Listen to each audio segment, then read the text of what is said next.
You're listening to Long Distance Friends, where no matter where you are, you feel like you're right here with us, wearing your giant t-shirt, snuggled up on the couch, and having late night chats with friends. And just like in your favorite group text, you'll hear everything from tips and tricks and product recommendations to deep conversations about life, mental health, faith, and more. I'm your host and new long distance friend, Anna Casey. I'm a mom of two, I'm a military spouse, and honestly, I'm just so happy you're here. Now, on to the show.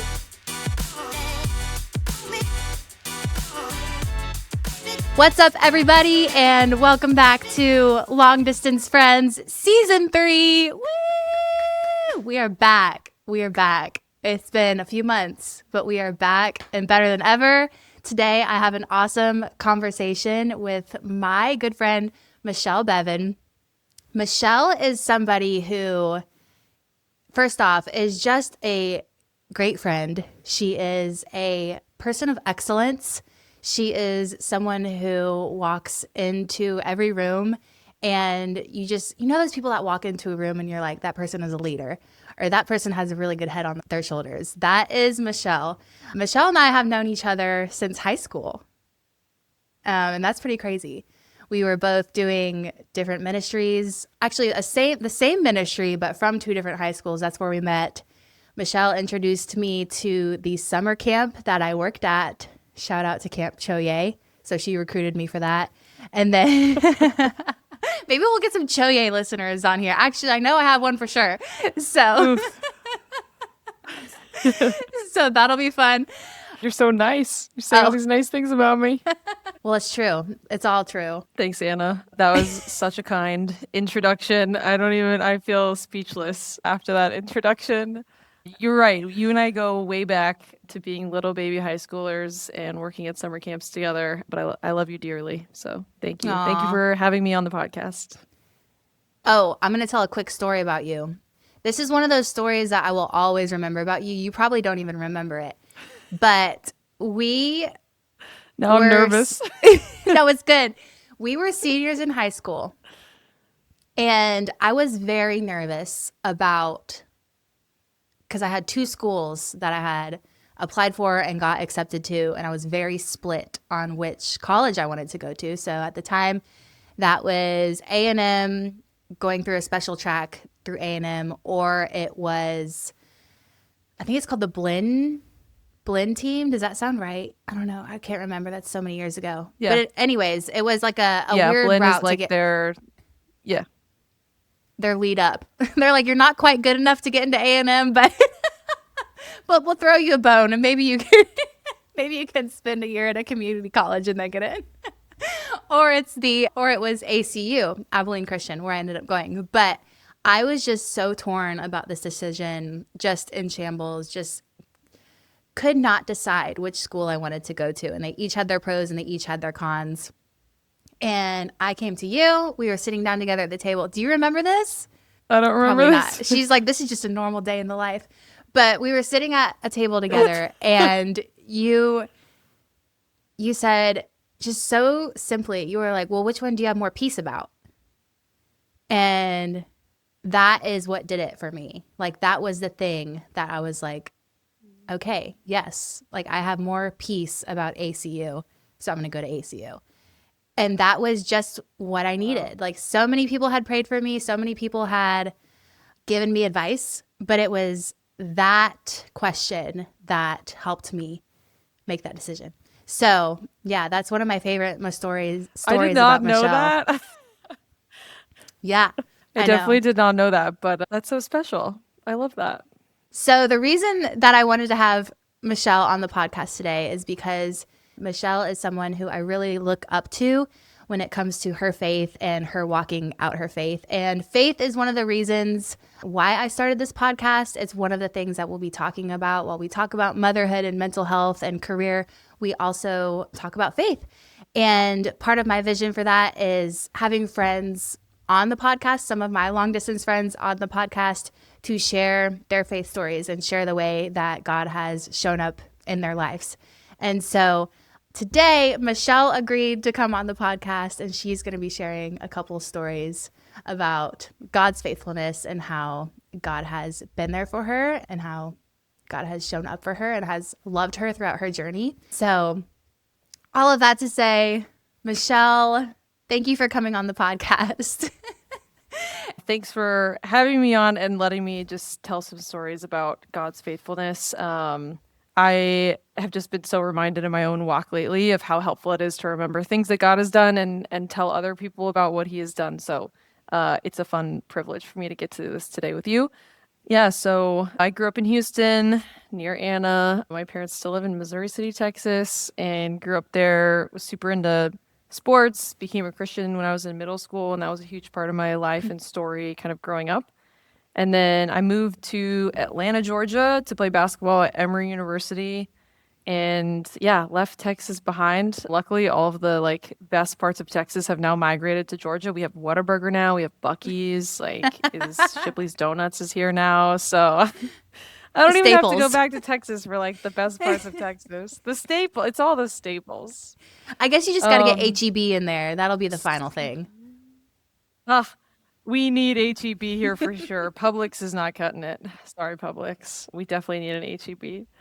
So I played basketball for 4 years at Emory and then decided to stick around and really liked Atlanta. So I finished college. I'd been working for about 2 years in Atlanta, and I had lived in this house with like that ended up getting infested with rats. It was kind of a whole situation. That's a different story. Same.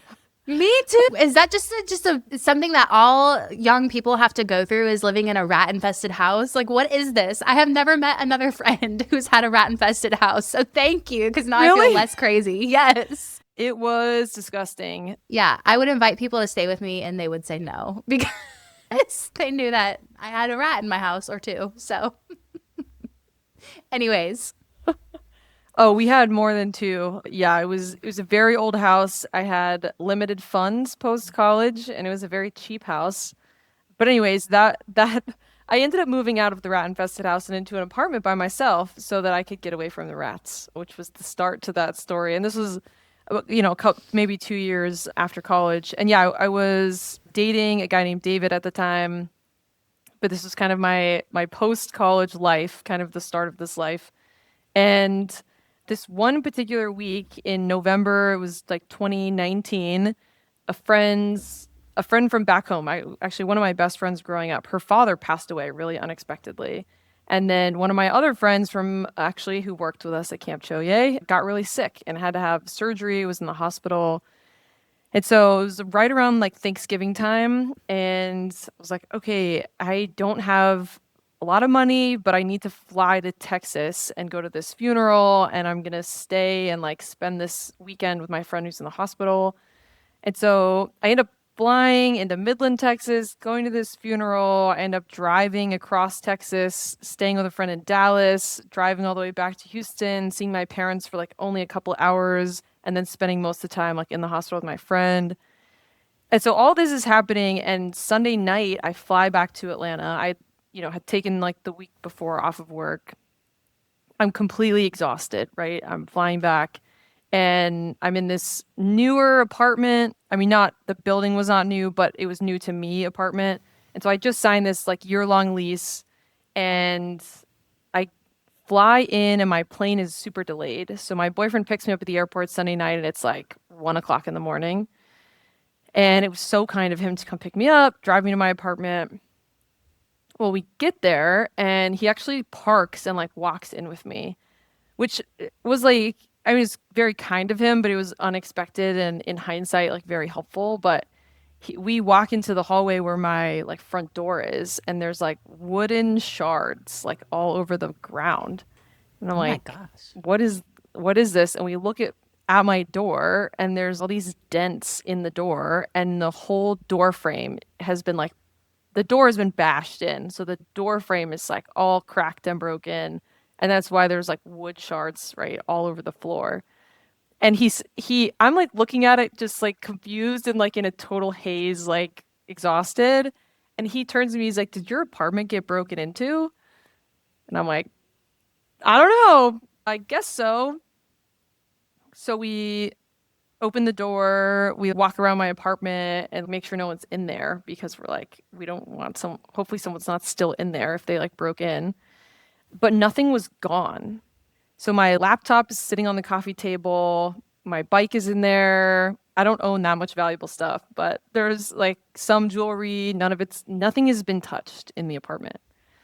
So we call the police come, do a report. I end up getting a bunch of my belongings. So I couldn't stay there that night because the door doesn't close or lock. No. And And so I I'm actually not called one of my best comfortable. friends. Yeah. I would Yeah. not be able to sleep, I don't think. Also, yeah, I felt a little violated. But David and I, we weren't sleeping together. We weren't staying over at each other's places. So I could have gone to his place if we were, but we weren't doing that. So I call one of my best friends who answers the phone at 3 o'clock in the morning. And I'm able to go to her house and like stay with her that night. So in the coming weeks, why am I telling you this story of my apartment getting broken into? Because what ends up unfolding over the next couple months is a crazy look back at like why that happened. And so what we end up finding out is someone broke in with a crowbar. That's how they like dinged the door and bashed it in. And because of that, someone in the hallway heard it and walked out. And so the person just ran. So they didn't actually go into Oh, my apartment. They just broke in. interesting. Yeah. But because of that, the apartment had to like replace my door, replace the, wood and all that stuff. And I got out of my lease. I was like, I don't want to live here anymore. Just how they treated me and like the whole process. I was like, I can't live here. Well, I just got accepted into grad school. I was going to go to Georgia Tech and get my MBA.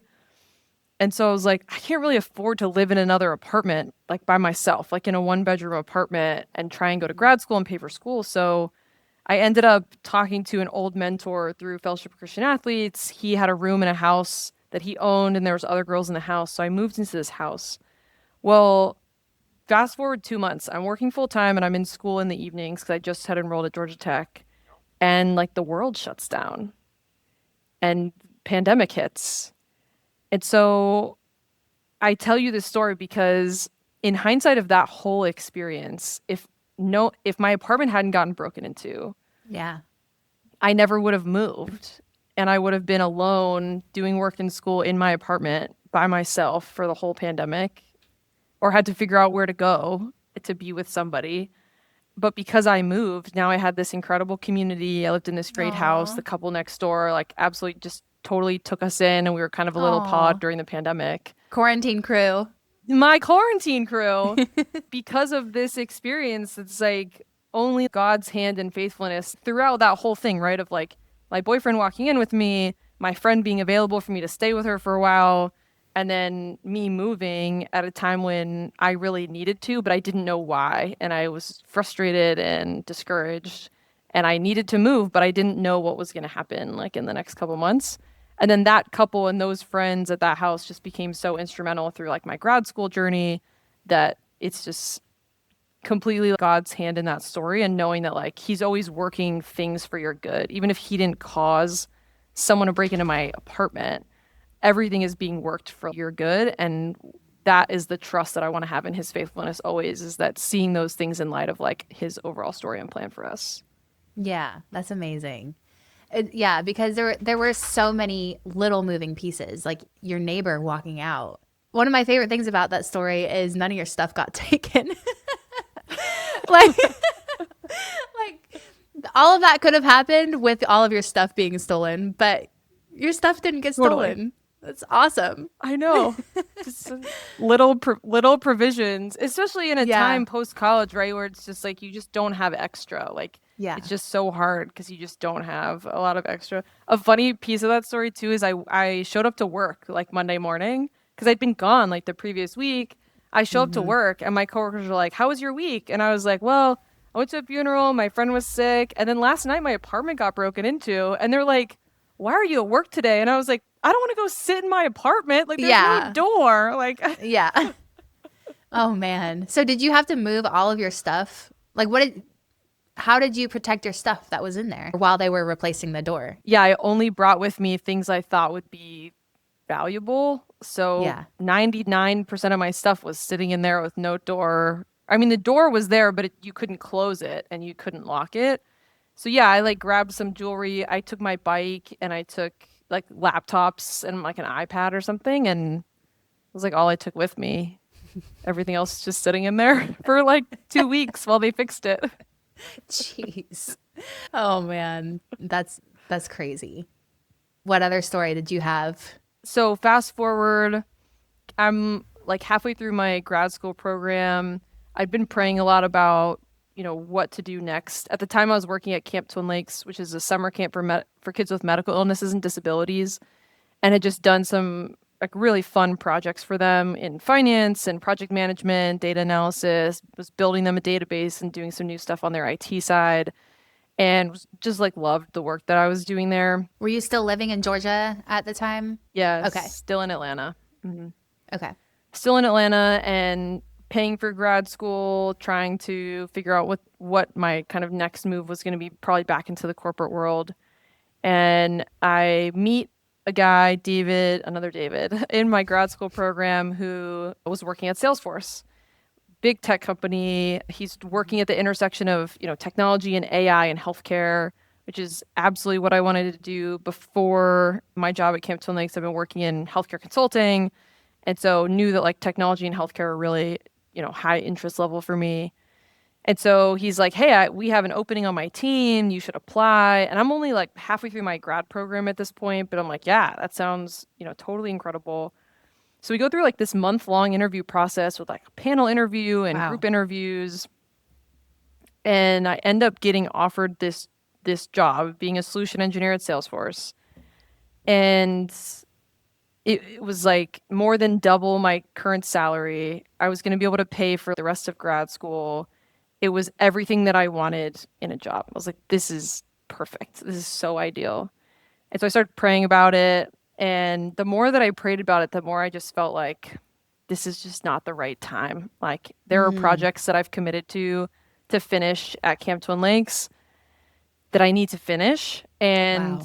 there's work here that's important to me that I want to finish. The time is just, it's not right.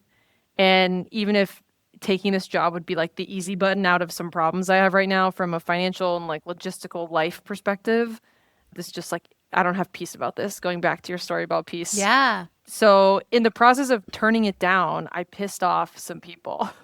There were family members, a couple friends, even the manager who was offering me the job was like, "Are you kidding me? Like nobody turns down this job." And yeah, Whoa. people in my life were just not pleased with this decision. And I just had to say, "Look, this isn't what I want to do right now." And I knew that that was the right decision from God, but that was hard to communicate to other people who could see all the logistics of how easy it would be for me to take that job. And several people in my life said like these opportunities just don't come around again. Like you don't get another shot. Like it's now or never. Mm. And I just refuse to believe that. I refuse to believe that we should look at opportunities as like finite Snapping. because I'm they're not. snapping. Yes. So turned down the job, and like 2 months late, and I am grieving the fact that I don't get to do this job. Yeah. I'm like, I Sure. have to come to terms with this job is going away forever. I cannot rely on that ever being, it might never be offered to me again. Even if I believe like there will be another opportunity, like God will provide it in a different way, it might not be that one. And the manager 2 months later ends up leaving that team. So even the guy who I knew who'd interviewed me, who had been working on that team, who had said like, "Oh, well, if it's not the right time, maybe, someday down the road it might be the right time." He left the team. So now I'm like, okay, for sure this is like totally gone, right? It's just like over. So fast forward like 3 or 4 months, I get an email from the new manager of that team. And she says, "Hey, I got your name from the last manager who wanted to hire you. We have another opening. Can we meet and like talk about it?" No So I get way. on the phone with her and she's like, "I've heard great things about you and your interview process. Like, would love to talk to you about coming on to the team if the timing is better." And I was like, "I super appreciate that. It's still not the right time. Like, I have to finish a couple more, like, I had a couple more projects to finish at the nonprofit that were important to me and important to the Wow. board. And So I ended up turning her down two more times, to make a long Two story more short. times? And then, No way. yeah, Michelle's playing hard to get. unintentionally, She's like, I know my worth. unintentional. I love it. Yeah. And the third time she comes back with another opening on her team. And at that point, it had been over a year. It was like a year and some change later. She ends up coming back Wow. and saying, "Hey, we have another opening. I still want you for this." Meanwhile, she barely knows me. Like she only knows that someone else told her that I would be good for this job. I have no experience doing what she wants me to do. And I said, "Yeah, now is the right time. I want to come. I want to come take this job." So Wow. now I've worked at Salesforce for 5 years and like absolutely love it. That manager is still my manager. She's not been and then come back and several different iterations of that. But turning down something just because you think it, like if you think it's not going to come around again, that's not how we're called to live. Like we're called to live with this Yeah. mindset of bounty and abundance and knowing that Mm. like God's going to provide. If it's not in this thing, it's in something else. And I got to experience that firsthand, which was just like incredible. Wow. That's it takes a lot. It takes a lot of confidence in you knowing the Holy Spirit and you knowing the feeling of like God moving in you. Because without that and without your trust in that peace and being led forth, there's an awesome verse. They will go out in joy and be led forth in peace. And without you having that peace lead you, I mean, there's no way you would have turned down that job. If your entire community around you, Yeah. everything pen on paper was this is the best option.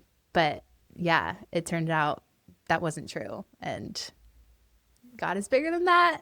Absolutely. And they didn't even re-interview me and she offered me more money the second time. Wow.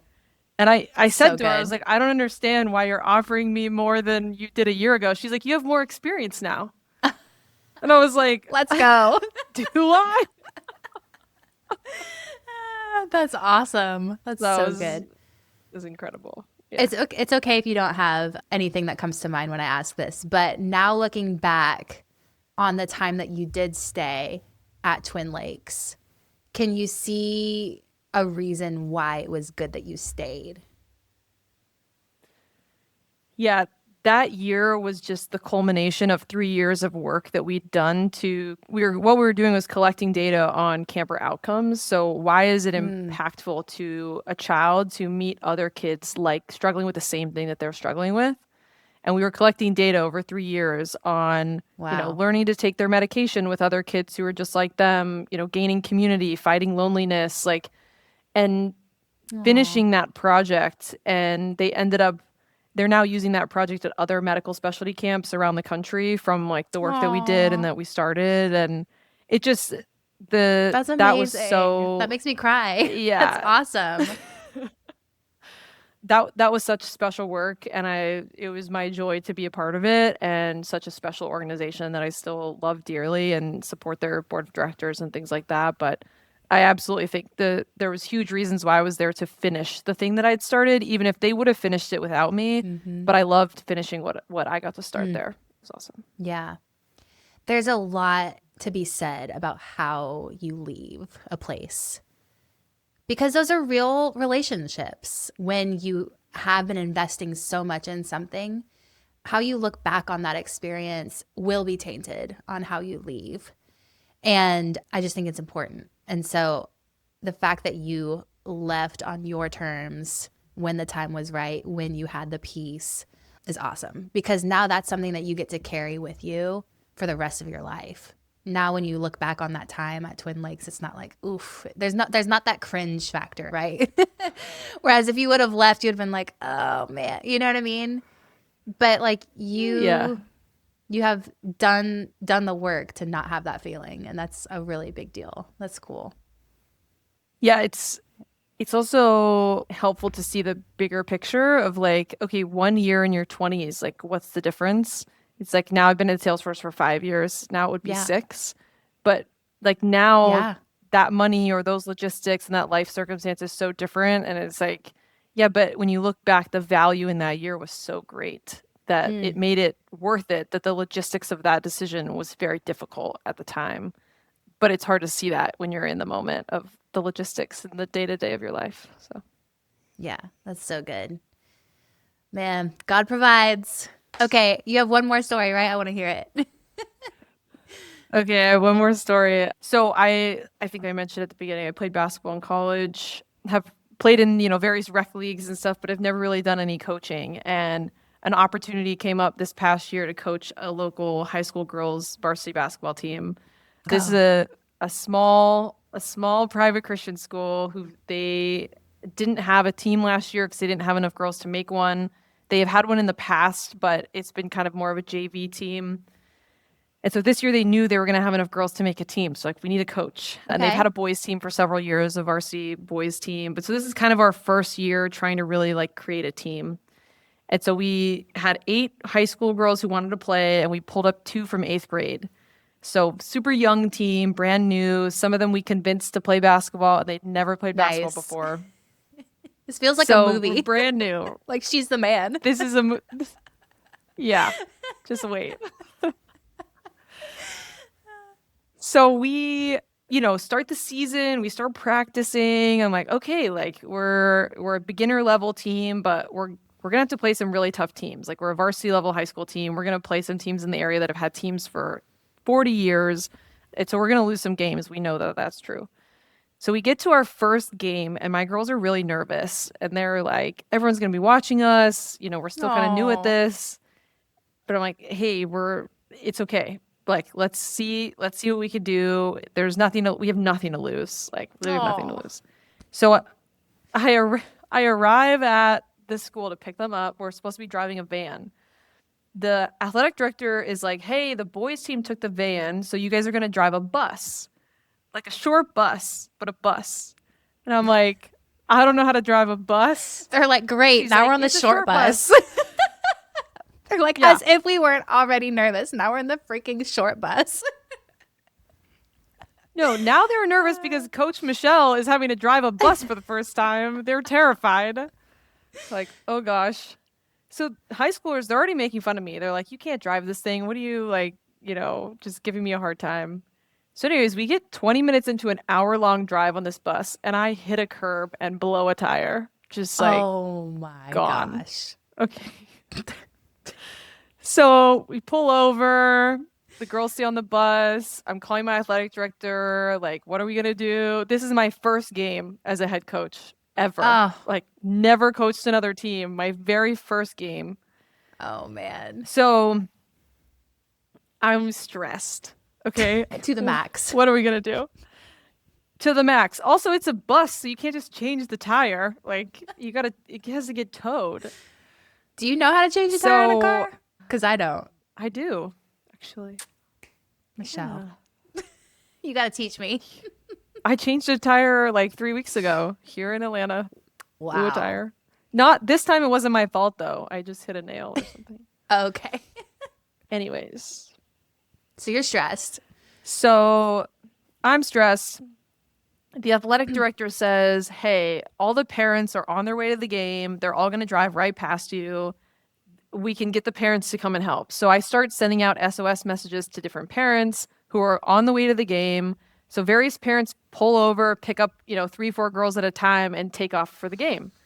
And then another parent who works at the school comes to sit with the bus while the tow truck comes, and she's going to handle that.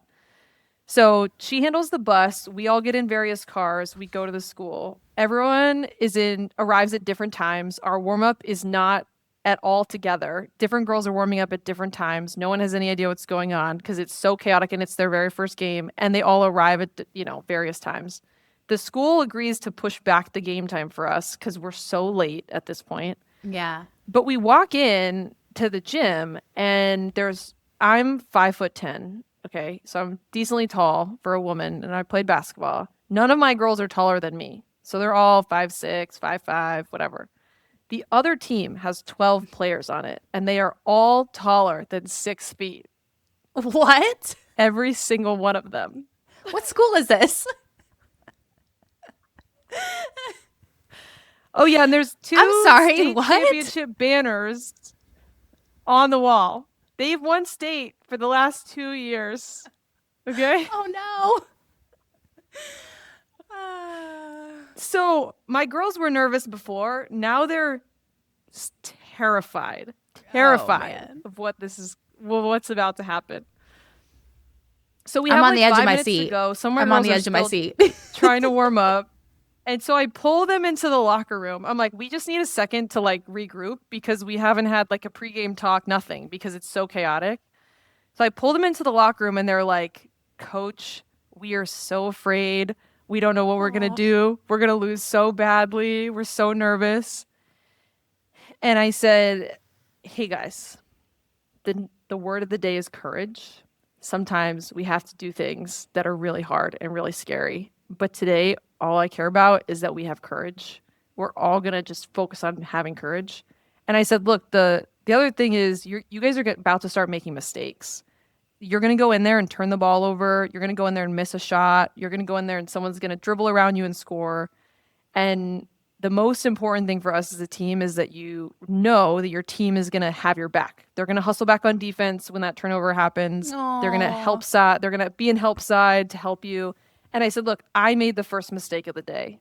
I hit a curb and blew a tire. And you know what? My whole team showed up for me. The parents Aw. came through, the other school, the athletic director, they all helped make the situation better.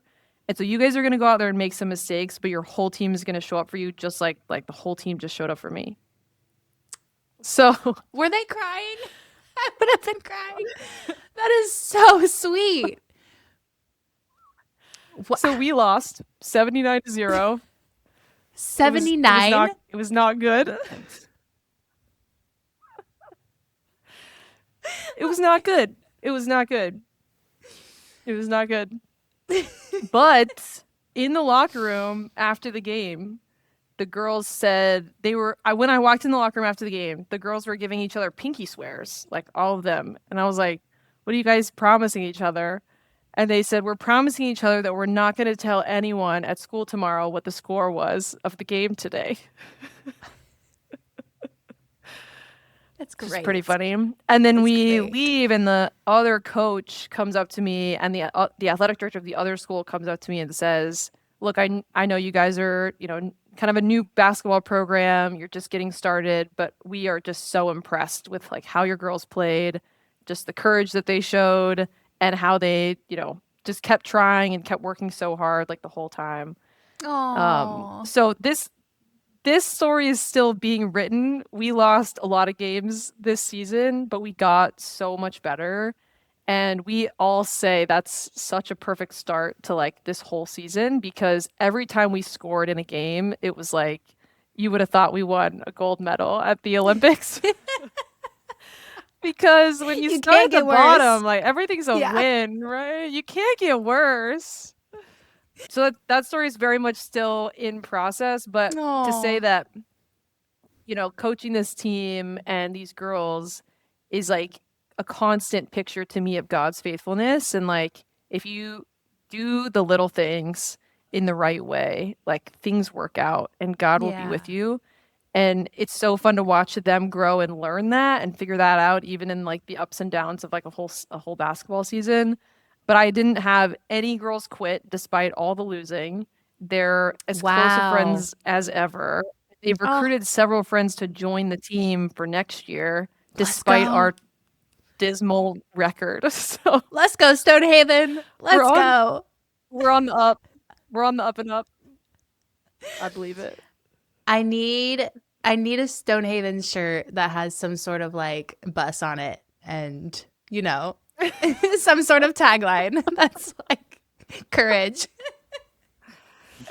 Courage. We talked a lot about David and Goliath this season. David and Goliath is a good story for us this season. So Yeah. That's amazing. Fun. Man, what an awesome opportunity in those locker rooms before games. Like what an impactful thing that you get to do. And I am just amazed, but also not surprised that you just had the most beautiful thing to say to rally them all together And they're so lucky to have you as their coach. Like, that is awesome. I think I would have been ready to destroy the other team had I heard that speech from you. So I'm terrible at basketball, but I would have been out there. I'd have been like, put me in, coach. I would put you in. I would put you in. No, they're the best, and it's, I think God gives us what we need when we need it, and I needed a word for them to just give them a little bit of courage. So I think He gives us what we need. But they're so fun, and I'm having a blast. It's so fun to coach a team and just like pour into some young girls. So it's been fun. Aw, thank you for sharing that. That is beautiful. Yeah, I don't think these stories are anything about, or the point of these stories isn't about me or what I've done, but the point of talking about what God has done in our lives is to remind ourselves what God has done. And it's as much to remind me about what God has done as anyone listening to this, or even to you, Anna, because so many times in scripture, we're called to remember. I mean, the communion that Jesus teaches us, during Passovers, he says, do this in remembrance of me and remembering my sacrifice. Like, the disciples, forget about the miracle that had just happened and all the baskets of, fish and loaves that Jesus has multiplied. And it's like the next day or two, they're talking to him and they're like, we forgot bread. And he's like, did you not remember like what I have just done in how many basketfuls that you picked up? And there's so many other examples in the Old Testament of examples where they built altars or named places or put stones up, when they entered the promised land to remember what God has done. And so as we talked about this podcast and doing this, I just thought, I want to tell stories of what God has done in my life because I believe that's what we're called to do. And it's something that I want to remember when I'm having a hard time in a tough season, struggling with something. It's like, I need to go back to these stories in my own life and to remember like God's faithfulness and what He's done for me, because that's how we can have faith in hard situations. It's so good. So when Nate and I were dating, we had gone through so long story short, we were dating long distance, which is funny, but very appropriate for this podcast. But we were dating long distance, and it was really hard because we had known each other from a service trip that we had done together, but we weren't, and we were friends in the sense that we were in the same friend group, but we started our relationship long distance. And so we didn't have that time to just do silly, fun things together. Like, our entire relationship was FaceTime. So it's like, all right, we can kind of catch up on our day or have a deep conversation, but like, we can't go to a movie, or we can't just sit and watch a movie, or like go get an ice cream or whatever. And so it was just we almost broke up during that time because it was just so hard to start a relationship long distance. But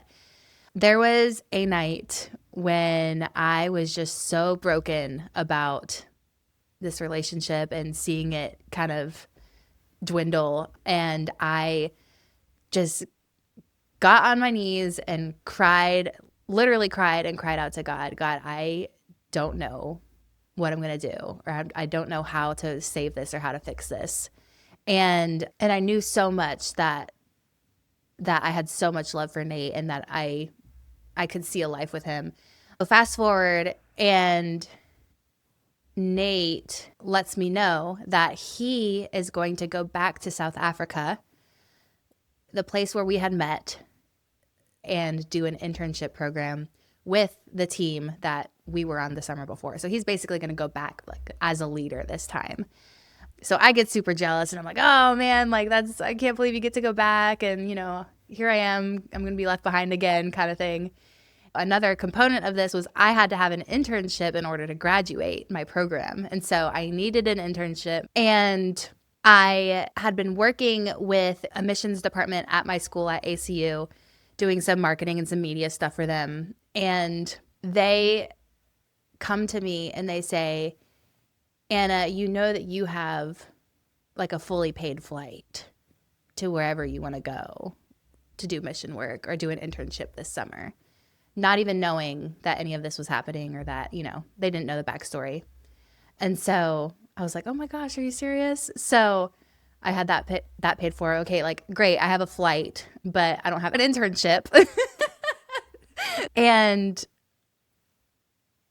two more things happened. A missionary couple that had lived in South Africa reached out to me on their own, and they said, hey, we want you to come work for us and basically help us design a magazine for this adoption nonprofit that we're starting. You can live with us for free. You can stay with our family, and we want to help you. We want, your help designing this magazine. I was like, oh my gosh, are you serious? Yes. So I was like, oh my gosh, yes. Like I have an internship, I have a flight. And then the third component of this was the family that I had been babysitting for in Abilene, where my school was. They handed me a check one night, and they're like, we felt like the Lord say, like, we needed to give you some money for this mission trip. Yeah, let's go. And it was like more than I had ever dreamed of. So, and this, Michelle, this was literally within the span of like 10 days. I had no idea what was going to happen with my summer. And then like boom, boom, boom, like everything lined up. And the best part of it, selfishly, was that I would get to go be with Nate as I'm doing these things. And so that summer ended up being like the reason why we are married today, is because we had time to date, and it was like our relationship was in a microwave, and we had everything that we needed to be like, okay, like, yes, you are the person that I want to marry, and vice versa. But as we were leaving that summer, the host mom who had said, hey, you can live here and we want you to be our intern, she gave me a rock from her garden. And she said, I want you to take this rock. This is your Ebenezer stone. So that way, whenever I love this. Yeah. She's like, whenever you and Nate are going through a rough patch, or you need to remember God's faithfulness, I want you to remember this summer and how God provided for you. And she gave me the rock, and I still have that rock to this day. Throughout all of our 10 moves, I always pack my rock in my box. And that's my Ebenezer stone. And that's just one of many, many stories where, yeah, God is just ever abundant and has everything. Everything is a non-issue to him, which is wild. Like all of the things that we build up in our head to be crazy hard, or all of these barriers that we put in front of us, like you're never going to be offered this job again, or whatever it is. It's just not an issue to the God of the universe, who has everything. So yeah, it's pretty crazy, but that's my story. I love that story. And I love that you still have the rock, because you realize in our humanness, we are likely to forget. We are likely to forget, and we need physical reminders to help us remember. So cool. Aww. Well, Michelle, thank you for coming on today. Thank you for just being someone who is consistent, someone who is just a faithful friend, someone who does not waver. I just look to you as somebody who stands so strong. And I know that a lot of people just really lean on you. And I just appreciate your willingness to share your stories and to be vulnerable and to have a couple of good laughs.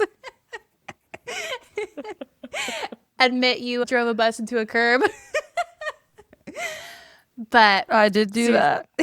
But seriously, thank you so much for coming on today. Love you, friend. I love you too. Thank you for having me. It's a privilege and an honor to be on your podcast. I know this has been a dream of your heart for a long time, so I'm proud of you for doing it. I love you a lot. Thanks for listening. You can find highlights, teasers, tips and tricks, and even more encouragement at ldf.pod on Instagram, Facebook, and TikTok. By the way, if you'd like to see a specific guest on the podcast, maybe someone you follow or an author or speaker that you love, send me a message and I'll try my best to get them on. Most importantly, if this show is genuinely adding to your life, don't forget to write a written review sharing why you love this podcast. This could really just be one sentence. This is the most impactful way to support the podcast, support me, and get these conversations into more women's lives. Okay, that's it for now. See you guys next time.